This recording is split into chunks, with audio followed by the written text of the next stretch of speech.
Bismillahirrahmanirrahim.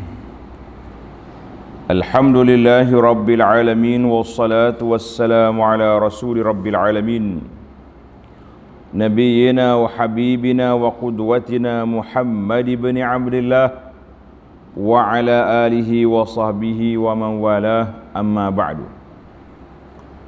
Alhamdulillah, kita teruskan pengajian kita dalam tafsir Al-Quran dan juga tadabbur beberapa ayat yang dipilih surah An-Najmi. Suratun Najmi iaitulah surah yang ke-53 dari awal Quran. Sambungan kita bermula ayat yang ke-32. Ayat yang ke-32. Buka masing-masing buka Quran.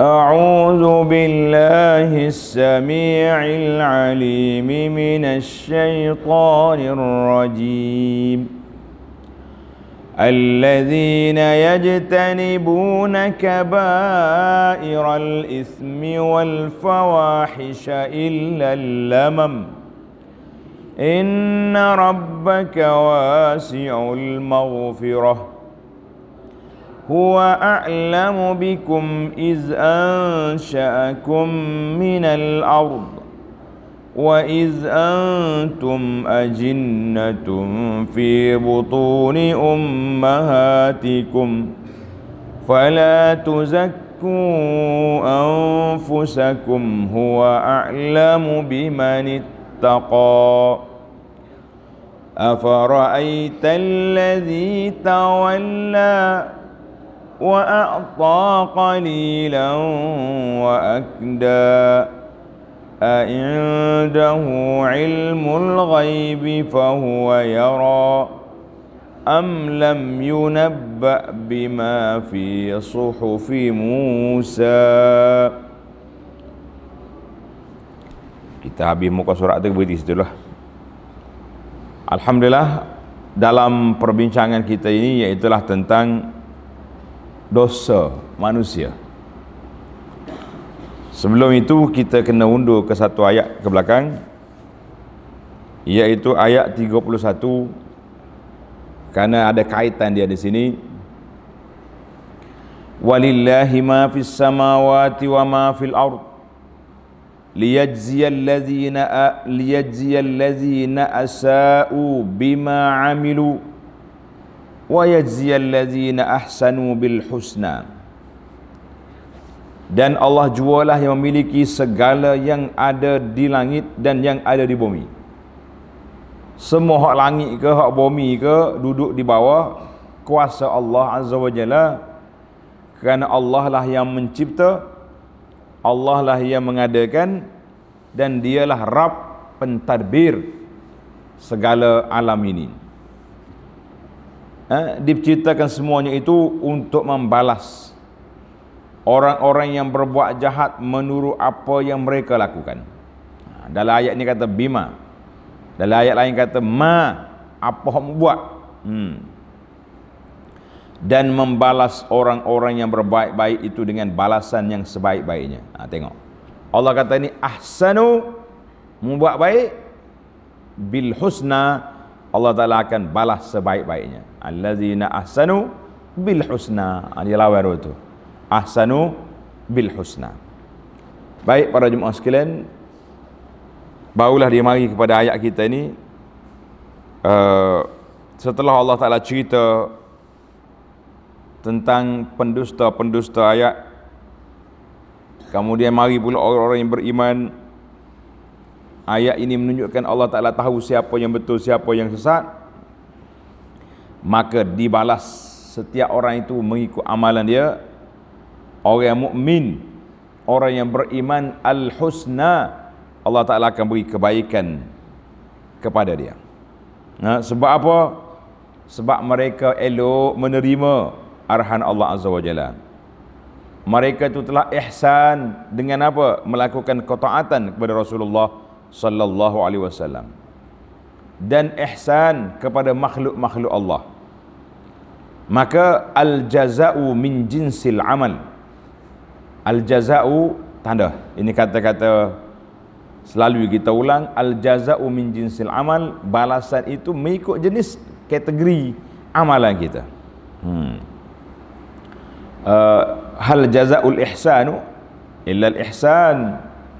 Allah kata bukan kebalasan orang baik itu baiklah dapat dia dapat. Alhamdulillah. Maka siapakah ihsan? Siapakah orang yang dikatakan al-ihsan? Orang yang buat baik, melakukan amal kebaikan itu. Ini jawapan dia dalam ayat yang ke-32.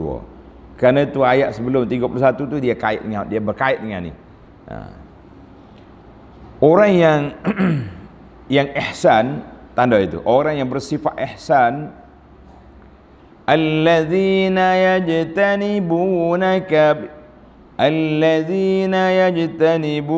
kaba'iral ithmi wal fawahisha illa lamam, iaitu orang yang menjauhi dosa-dosa besar serta perbuatan-perbuatan fawahish, perbuatan yang keji, kecuali salah silap yang kecil-kecil yang mereka telanjur melakukannya, maka itu dimaafkan. Tandalah sekarang ni kita nak jadi orang baik, nak jadi orang jujur kan, maka jauhi dosa besar dan jauhi segala fawahish, segala benda perbuatan keji dan mungkar. Allah kata illal lamam, kecuali lamam. Apa dia lamam? Dosa-dosa kecil yang payah kita nak elak. Kan? Baik. Inna rabbaka wasi'ul maghfirah. Sesungguhnya Tuhanmu maha luas keampunannya. Allahu Akbar. Huwa a'lamu bikum iz ansha'akum minal ard. Allah lebih mengetahui akan keadaan kamu semenjak ia menjadikan kamu berasal dari tanah. Wa iz antum ajinnatun fi butuni ummahatikum. Dan semasa kamu berupa anak yang sedang melalui berbagai-bagai peringkat kejadian dalam perut ibu kamu. Dalam proses perut mak tu sudah ada. Fala tuzakku anfusakum. Maka janganlah kamu memuji-muji diri kamu bahawa kamu bersih, suci daripada dosa. Ini kita bimbang hari ini. Kita suka nak menyuci diri seolah-olah kita ni tak bersalah, macam kita ni wali besar, kita tak berdosa. La. Huwa a'lamu bimanittaqa. Allah saja yang lebih mengetahui akan orang-orang yang bertakwa. Tuhan tahu siapa orang yang bertakwa. Allahu Akbar. Baik. Maknanya Allah sebut dalam ayat lepas al-ihsan. Siapakah yang dikatakan ihsan itu? Ihsan, tanda pelajar. Yang pertama ihsan, itulah orang yang melakukan ketaatan, melakukan benda baik. Lawan hak tak baiknya, kabair, fawahish, maka orang ini tak masuk. Yang kedua, ini poin yang kedua, at-tarku bihaddi zatihi. Orang yang meninggalkan perbuatan-perbuatan yang mungkar. Sehingga para ulama mengatakan tinggal benda tak baik itu secara zat dianya bukan ihsan. Sebab ihsan itu melakukan kebaikan, melakukan ketaatan. Tetapi meninggalkan maksiat dan mungkar itu min atharil ihsan, kesan daripada ihsan itu kita pun tak buat benda tak baik. Sebab apa? Sebab orang nak tinggal benda tak baik ni terpaksa kena mujahadah, terpaksa kena berlawan dengan nafsu, terpaksa kena macam-macam terpaksa. Nafsu ni dia nak kok ni, kita nak ni. Maka perlawanan pertembungan itu akan berlaku. Aksiden situ kadang-kadang aksiden yang parah. Ada kalanya kita menang dan ada kalanya kita tewas naik ambulan.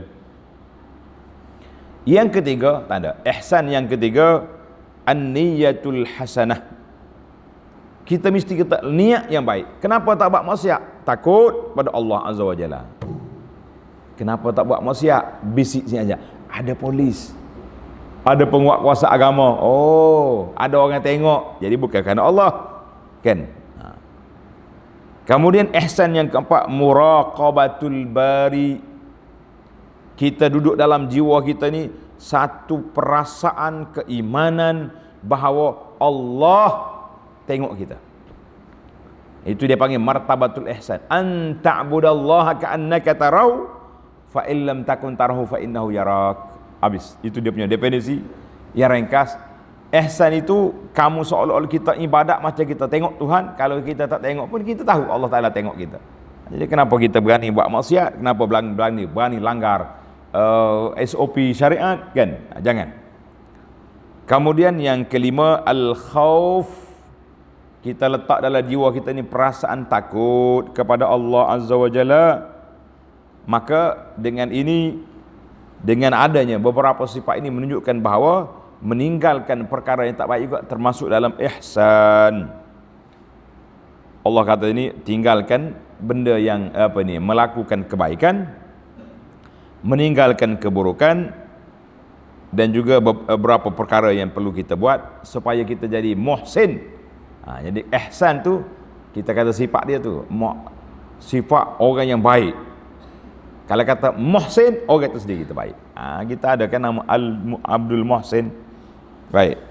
Dalam ayat ini Allah kata allazina yajtanibuna kabairal itsmi wal fawahish. Dosa-dosa yang besar. Mana dosa besar? Dalam hadis Abu Hurairah, Nabi kata ijtanibus sab'al mubiqat. Jauhkan diri kamu daripada 7 perkara yang membinasakan.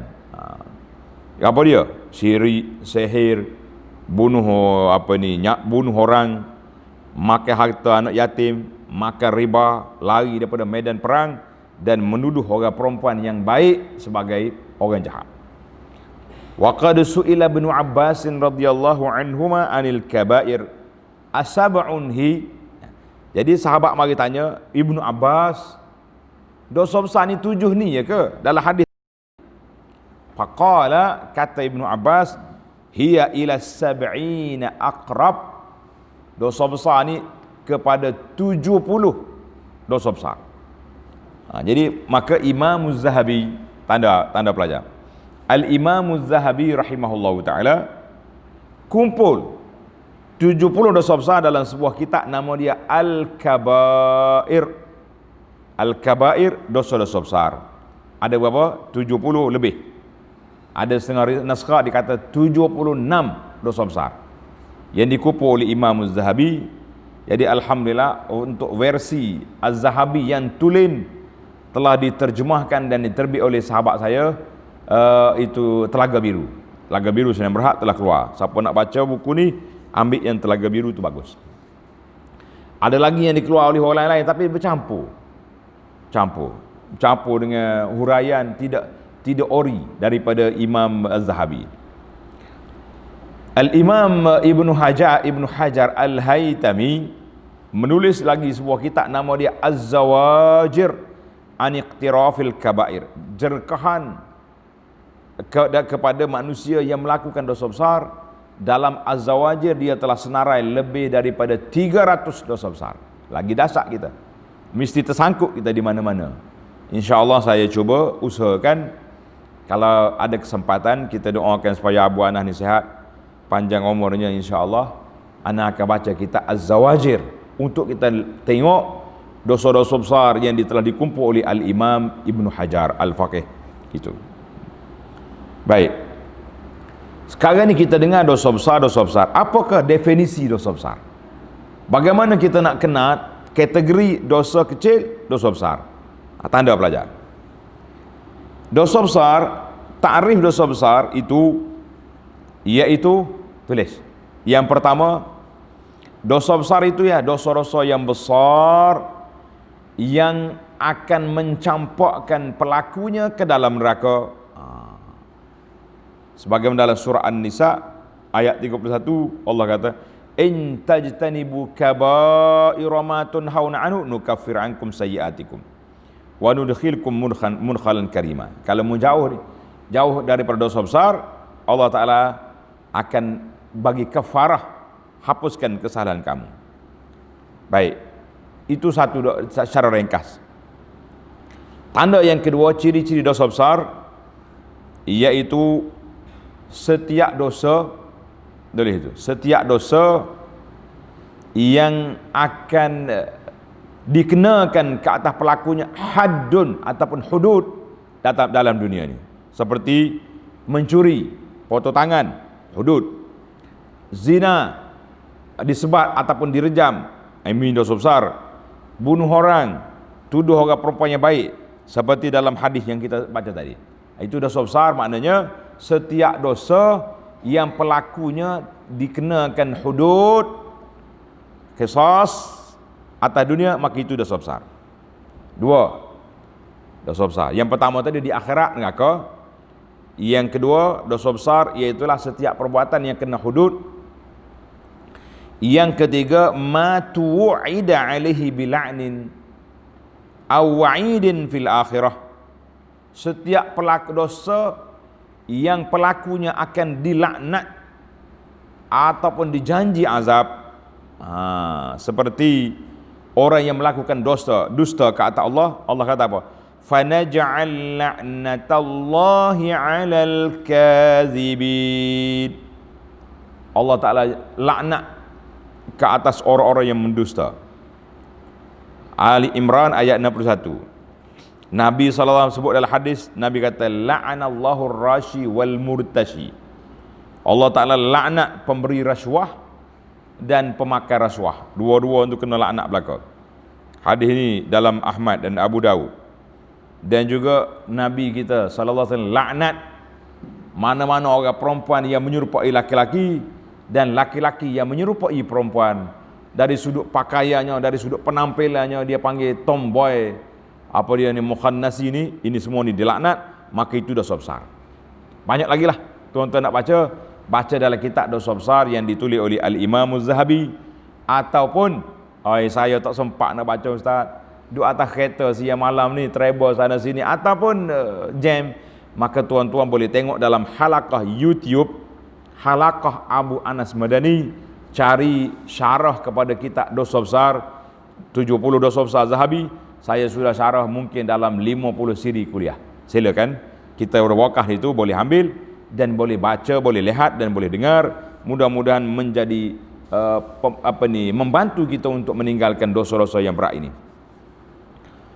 Dan yang ke bab 4 ya, setiap perkara yang tersebut laknat dalam Quran ataupun dalam sunnah Nabi SAW dan berkait dengan dosa di akhirat, maka itu dipanggil dosa besar.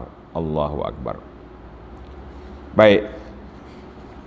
Kadang-kadang kita ni duk mikir, dengar tuan-tuan kata-kata motivasi ni. Ada kalanya kita berfikir, dosa ni dosa kecil ke dosa besar? Dosa ni kecil ke besar? Duk mikir. Kalau dosa kecil berasa nak buat. Kalau dosa besar rasa nak jauhi. Maka setiap orang yang berfikir macam ni, ingatlah kata-kata seorang ulama, nama dia Bilal bin Sa'ad. Tulis kata-kata Bilal bin Sa'ad radhiyallahu anhu. Bilal kata apa? La tanzur ila sigharil khati'ah, walakin inzur ila man asaita. Ini penting. La tanzur ila sigharil khati'ah, walakin inzur ila man asaita. Maksudnya, jangan kamu tengok kepada kecil atau besar kesalahan kamu itu, tetapi kamu tengoklah kepada man asaita, siapa yang kamu derhaka itu. Ini penting. Maknanya dari sudut fiqhnya, dosa terbagi dua, kecil, besar. Itu tak lagi dah. Siapa dia kata tak ada pembahagian, tak betul. Tetapi dari sudut ilmu amali, psikologinya, kita kena letak kata-kata Bilal bin Sa'ad ini, iaitulah siapa yang kita nak derhaka itu. Allah, kita derhaka kepada Allah Ta'ala. Jadi kecil ke besar, jadi besar belaka lah dari sudut pelanggaran itu. Barulah kita rasa tak berani nak buat dosa. Dan kita juga kena, bila orang nak buat dosa, kita kena ingat kepada sabda Nabi sallallahu alaihi wasallam dalam sebuah hadis yang dikeluar oleh Imam Ahmad dan lain-lain daripada Sahal bin Sa'ad. Nabi kata, iyyakum wa muhaqqaratiz dzunub. Aku beri amaran kepada kamu, jangan memandang kecil kepada dosa-dosa. Kita kata dosa kecil ni, fa innama masalu muhaqqaratiz dzunub ka qaumin nazalu fi batni wadin faja'a hadza bi'udin wa jaza bi'ud wa ja'aza bi'udin summa andaju khubzatahum fa in wa inna muhaqqarat dzunub mata yu'khadz biha sahibu tuhlikhu. Nabi kata apa? Bandingan orang yang buat dosa kecil ni seperti satu kumpulan pergi piknik, duduk di wadi, duduk di tepi laut, tepi sungai. Hak ni bawa mai kayu api kumpul, yang ni bawa mai kayu api kumpul. Maka dengan kayu, ranting-ranting kayu, akhirnya boleh masak makanan. Masya Allah. Maka demikianlah kata Nabi sallallahu alaihi wasallam, dosa kecil buat bertimbun, akhirnya jadi banyak. Maka dia akan membinasakan tuan dia. Kata-kata ulama salafus saleh, tulis kata-kata ni. Ini kata-kata motivasi untuk kita meninggalkan dosa dan maksiat, insya-Allah. Ulama salah kata apa? La saghirata ma'al israr wala kabirata ma'al istighfar. Tidak ada dosa kecil kalau berterusan melakukannya. Tidak ada dosa kecil selama-lamanya kalau berterusan melakukannya, sebab kecil besar. Kata di para pensyair, innal jibala minal hasa. Terjadinya bukit-bukit bukau itu mari daripada batu-batu yang kecil. Terjadinya binaan-binaan yang besar itu mari daripada batu-batu yang kecil.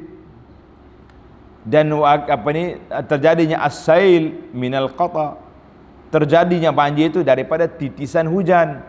Maknanya kecil berkumpul jadi besar. Wala kabirata ma'al istighfar, dan tidak berkekalan dosa besar itu kalau kita sentiasa beristighfar. Terjebak, istighfar, taubat, insya-Allah.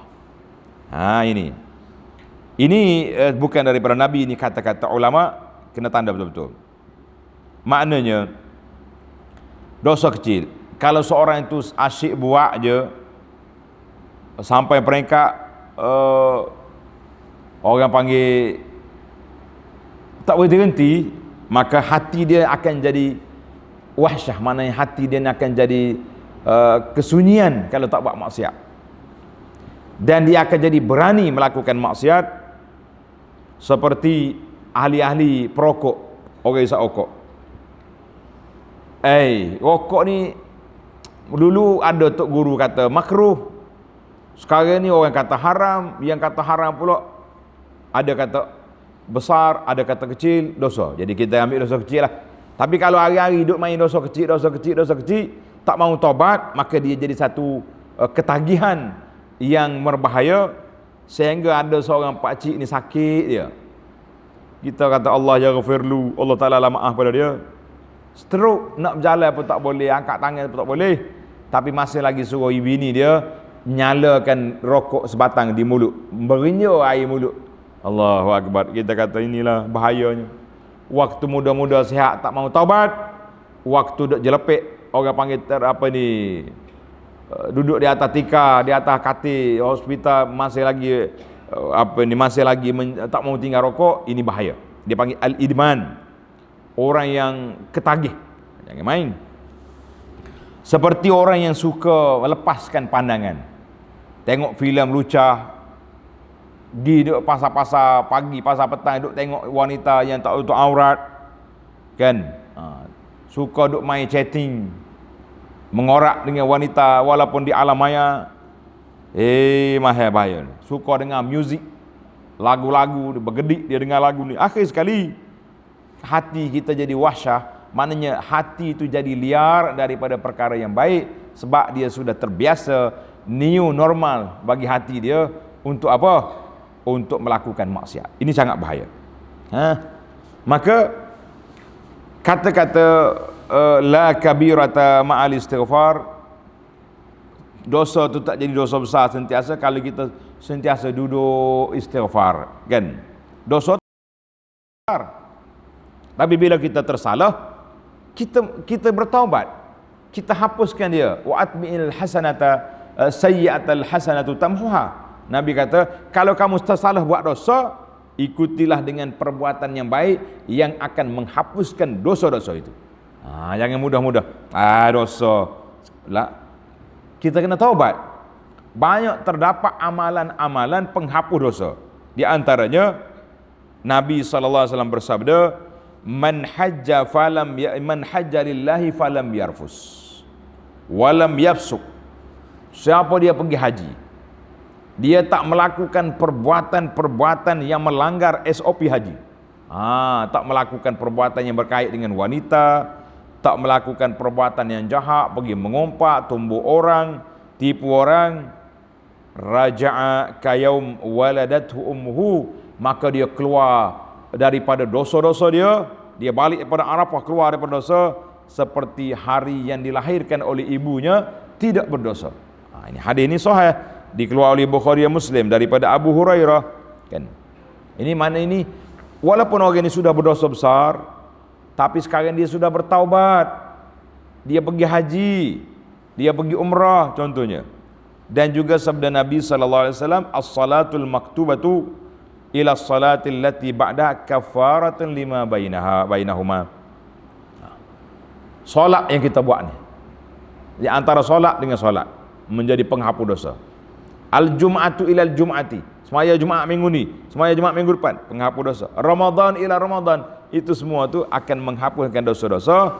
Maka terdapat beberapa hadis yang memberi syarat bahawa nak hapuskan dosa itu ijtinabul kabair, naklah kita jauhkan diri daripada dosa-dosa besar. Maka dosa besar saya sudah sebut tadi, ciri-ciri dosa besar ada 4 perkara tadi. Jangan lupa, orang ni akan diazab di akhirat, orang ni kena dilaknat oleh Allah Ta'ala dengan Rasulnya sallallahu alaihi wasallam, ataupun orang yang akan dikenakan hudud, undang-undang syariat ke atas kepalanya, maka itu dia panggil dosa-dosa besar. Maka sebahagian ahli ilmu menyebut bahawa amal-amal soleh yang kita buat akan menjadi kafarah kepada beberapa dosa-dosa besar. Kita kata insya-Allah, kalau kita tersalah, kita berdosa, kita terjebuk dengan benda tak baik, marilah kita kembali kepada Allah Azza wa Jalla dengan kita bertaubat. Maka dalam ayat ini Allah Subhanahu wa taala beri kepada kita satu rahmat yang sangat kita perlukan. Apa dia rahmat ni? Tanda pelajar-pelajar, iaitu illal lamam. Illa al-lamam. Al-lamam ni apa dia? Tanda sini. Ulama tafsir, ulama tadabbur kata ada 2 makna al-lamam. Yang pertama az-zunub as-sighar al-mansus ala tahrimiha. Dosa-dosa kecil yang telah dinaskan pengharamannya. Dosa ni haram, tapi tak sampai pada darjat kabirah. Sebahagian ulama menyebut di antara dosa-dosa yang kecil itu, iaitulah tersalah pergi cium wanita yang bukan isteri dia, ataupun dhammah, salah pergi pegang orang kata salah. Perbuatan ini haram dan berdosa. Haram dan berdosa, tapi dosa dia tidak sampai kepada fawahish, tidak sampai kepada zina yang betul-betul zina faraj tu. Mana dia sangat dia terpegang orang tu, kau tertengok, dalam bahasa orang tua-tua dia panggil muqaddimah kepada persetubuhan. Mana jangan sampai kepada peringkat yang besar. Manakah ada bukti dalil yang menunjukkan lamam ini termasuk dalam dosa-dosa yang tidak sampai kepada fawahish tadi? Iaitulah hadis yang disebut dalam Al-Sahihaini, disebut dalam Bukhari dan Muslim, iaitulah kisah daripada Ibnu Mas'ud radhiyallahu anhu. Kisah seorang laki-laki datang bertemu Rasulullah sallallahu alaihi wasallam. Wa zakara annahu asaba min imra'atin qublatan. Dia kata Rasulullah, hukumlah saya. Apa dosa kamu? Dia kata saya tersalah tadi. Tengok orang perempuan ni, pergi pegang dia. Pergi cium dia. Orang perempuan tu marah lah dia. Kan? Ada orang jahat gitulah. Dia panggil menggatal. Bila dia jumpa Nabi SAW, Allah Ta'ala turunkan ayat Quran ini. Tanda ayat Surah Hud ayat 114. Wa aqimis salata tarafain nahari wa zulafan minal lail innal hasanati yuzhibnas sayyiat dzalika dzikra lidzakirin. Wa aqimis salah, dirikanlah salat di tepi siang dan malam, maknanya maya subuh, maya ni asar, wa zulafan minal lail, dan sebahagian daripada malam, isya, semaya maghrib. Allah kata innal hasanat yuzhibnas sayyiat, kebaikan itu akan menghilangkan keburukan. Wa zalika dzikra lizakirin, ini semua peringatan kepada orang-orang yang nak ingat. Surah Hud ayat 114. Maka Nabi pun baca kepada si sahabat yang tersalah tadi, pergi pegang orang tadi. Nabi kata, bukankah kamu dah solat tadi? Solat. Kamu dah solat mana? Solat. Dah, alhamdulillah. Maknanya dengan kamu solat, kamu sudah berwudu, kesalahan kamu tadi insya-Allah hilang dengan sebab hasanat yang kamu buat. Oh, gembira lah laki-laki ni. Dia ingat kena hudud dah hari ni, kena sebat. Sebat tu bila zina. Tapi kalau hak tersentuh macam ni, belum lagi.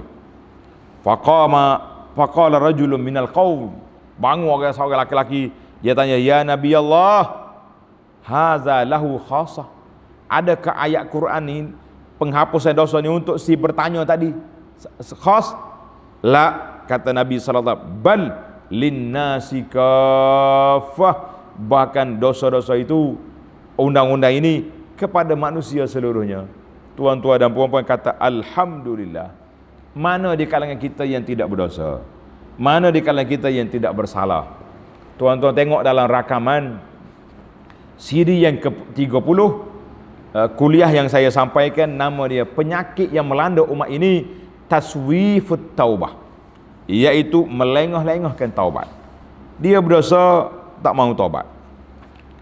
Nanti dulu, bila nak taubat? Tunggu lepas PKP ni kita cari duit, kita pergi umrah. Awak tahu ke malaikat maut tu bagi jaminan bahawa mu tak mati lagi sehari dua ni? Sempat lagi nak pergi umrah, sempat lagi nak pergi haji. Kita kata la, nak pergi umrah, nak pergi haji itu satu agenda. Tapi dosa yang kita buat hari ni jangan tunggu besok. Dalam hadis Nabi sallallahu alaihi wasallam, Nabi kita bersabda, innallaha yabsutu yadahu bil-lail liyatuba musii'an nahar. Allah Taala buka ruang pintu taubat pada waktu malam untuk orang yang bersalah di siang hari tadi bertaubat.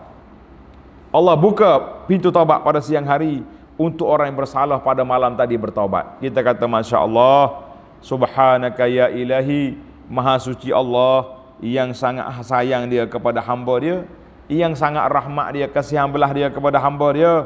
Dia tahu kita bersalah, tapi Allah buka pintu taubat untuk kita kembali kepadanya, ya Rabbal Alamin. Ini yang dikatakan, itu yang pertama, al-lamam. Huraian kita kepada al-lamam, yang pertama dosa-dosa kecil yang telah dinaskan pengharamannya, tapi bila cuma darjat dia tak sampai kepada fawahish, maka dosa ini, lamam ini dikira satu perkara yang senang. Kita ambil wudu, kita istighfar, kita taubat, terhapuslah dosa-dosa ini. Yang kedua, al-lamam ambil daripada al-murur al-abir, lalu ya. Orang panggil lalu gitu ya. Contohnya, kata dia orang Arab, alamma bil makan, saya lalu ke tepi tempat tadi. Berlaku peristiwa saya tak tahu, saya alamma, saya lalu ikut tu tadi, tak berhenti pun, tak singgah. Maknanya ini dia kata, in taghfirillahumma taghfir jamma, wa ayyu 'abdin laka la alamma. Ya. Maksudnya kalau Allah Taala maafkan dosa kita, dia maaf semua. Dan manakah hamba-hamba bagi Allah Taala ini yang tidak terperangkap dengan dosa-dosa yang segera, yang kita tak nak ngelak ni? Ada. Maksudnya sini illal lamam, yakni benda yang segera. Lalu kita pun tengok seperti orang yang baik tapi dia panggil zallah. Zallah ni tergelincir kaki, tergelincir lidah. Kita tersalah, contohnya kita kata ke orang yang tak solat, orang ni tak solat ni, padahalnya janganlah buat macam kata macam tu kan. Kita sebagai orang yang nak baik-baik, kita tak boleh buat tuduhan secara umum. Mengaibkan orang lain tidak boleh. Itu dia panggil mengaibkan, maka itu tidak baik. Maka itu termasuk dalam lamam yang boleh je kita kata astagfirullah. Ada orang baik-baik tapi tergelincir. Orang panggil gelincir kaki, tersalah lidah, maka kita minta maaf, kita istighfar, kita menyesal, kita bertaubat, kita kembali kepada Allah Ta'ala, minta maaf dengan orang. InsyaAllah ini dia panggil dosa-dosa orang yang boleh scan, boleh kesan, masih boleh kesan dosa dia, maka itu masih lagi ada kebaikan dalam diri dia. Yang kita bimbangnya, kita orang Kelantan kata kebas. Kebas ni, tangan kita ni lama tak bergerak, dia jadi kebas. Kebas ni maknanya kita kutir pun tak rasa. Apa dia bahasa kebas ni? Ini bahaya. Orang kutir tak sakit, orang iri, toreh pun tak sakit. Ini maknanya orang yang tak sedar dia berdosa, itu bahaya. Kalau kita sedar, marilah kita duduk sini.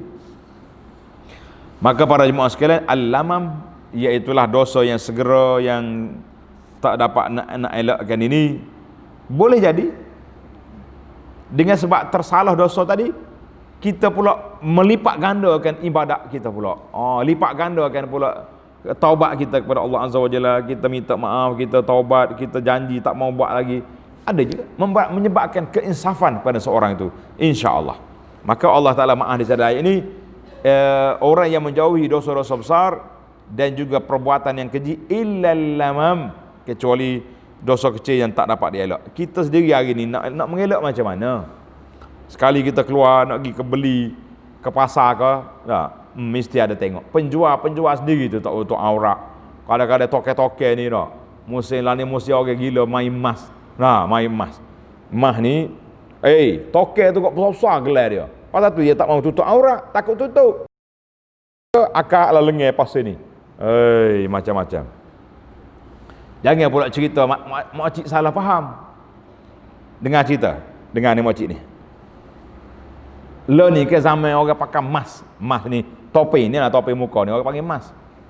Jadi bila mak dia nak pergi ke kedai, anak dia mari pesan.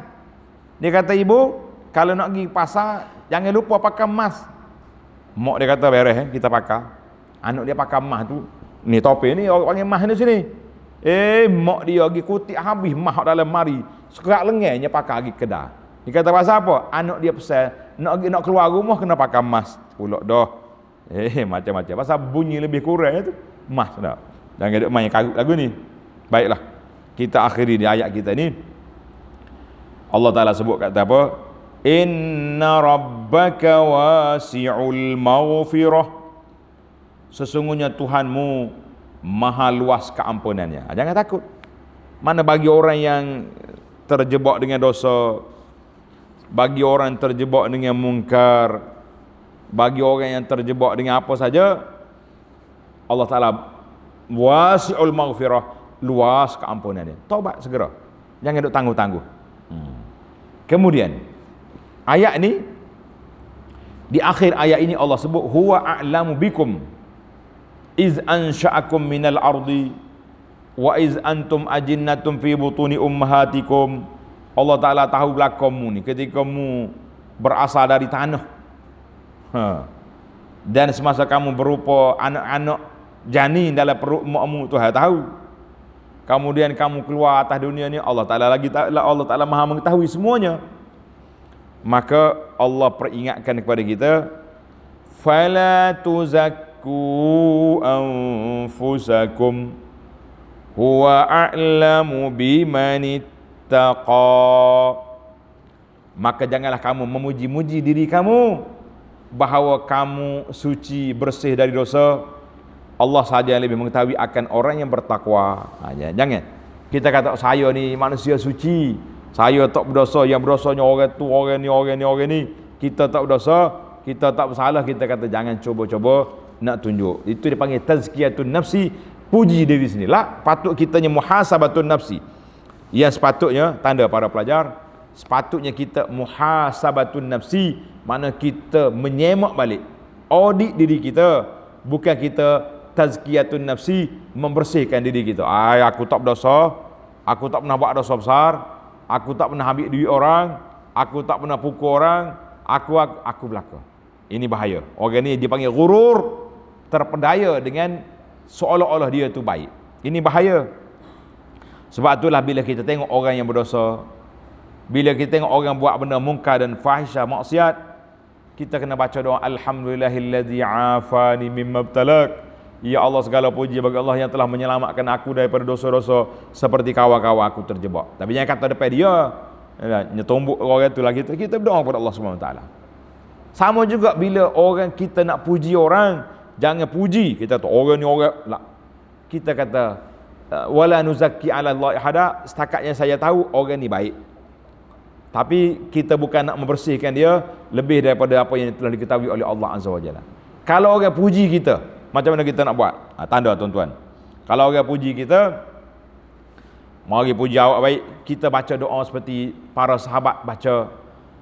Kita kata doa, ya Allah ya Tuhanku, maaflah kepada aku ni apa yang Allahumma ja'alni khairan mimma yazunun. Ya Allah, jadi aku ni lebih baik daripada apa yang mereka sangka. Dan wala tu'akhizni bima la ya'lamun, jangan kau ambillah kesalahan aku ni apa yang mereka tak tahu. Kalau mereka tahu dosa aku, la abassalamu alayya, mereka tak mau salam pun dengan aku. Bukan tak mau salam sebab kawi, tak mau salam kita. Kelih macam wali besar tapi mulut uduh, kata orang. Tak, mulut laser cukup. Kelih wali besar tapi hati busung, dendam orang tu, dengki pada orang ni. Ini sangat berbahaya. Jadi kita hari ni duduk di situlah para jemaah sekalian. Allah bagi amaran di sini, huwa a'lamu bimana taqwa. Allah Taala yang tahu siapa yang bertakwa. Kita tak usah duk puji diri kita, tak usah duk bangga dengan amalan kita, tak usah duk itu, tak usah duk ini. Kita jangan. Jadi pandai itulah bila kita ni salah tercakap. Kita kata, contohnya kita condemn, kata orang ni tak semaya, orang ni, dan maka orang pakat marah belaka sebab kita buat statement yang agak mengguriskan perasaan kumpulan-kumpulan yang disebut nama itu. Maka jangan. Biarlah kita sama-sama berdoa, Allahumma khtim lana bi husnil khatimah, ya Allah matikan kami dengan husnul khatimah. Allahumma ya muqallibal qulub tsabbit qalbi ala dinik, wahai Tuhan yang bolak-bolak hati, tetap hati kami di atas jalan yang kau redai. Allahumma inna na'udzubika minal hauri ba'dal kaur, ya Allah kami minta berlindunganmu daripada berpaling tadah. Sekarang ni kita baik, duduk di masjid, duduk jaga solat, tiba-tiba jadi manusia jahat, na'udzubillah. Allah Ta'ala lah yang maha mengetahui. Maka tamaklah kita tentang dosa-dosa besar dan juga al-lamam, dan bagaimana Allah Ta'ala larang kita daripada menyucikan diri sendiri. Kita kena suci diri kita daripada dosa, tapi mengaku manusia suci itu tak boleh. InsyaAllah kita akan sambung lagi bincang kita dalam ayat yang ke-32 dalam siri yang akan datang. Subhanakallahumma wa bihamdika, asyhadu an la ilaha illa anta astaghfiruka wa atubu ilaih. Wa sallallahu ala nabiyyina Muhammadin wa ala alihi wa sahbihi ajma'in. Walhamdulillahi rabbil alamin. Wassalamu alaikum warahmatullahi wabarakatuh.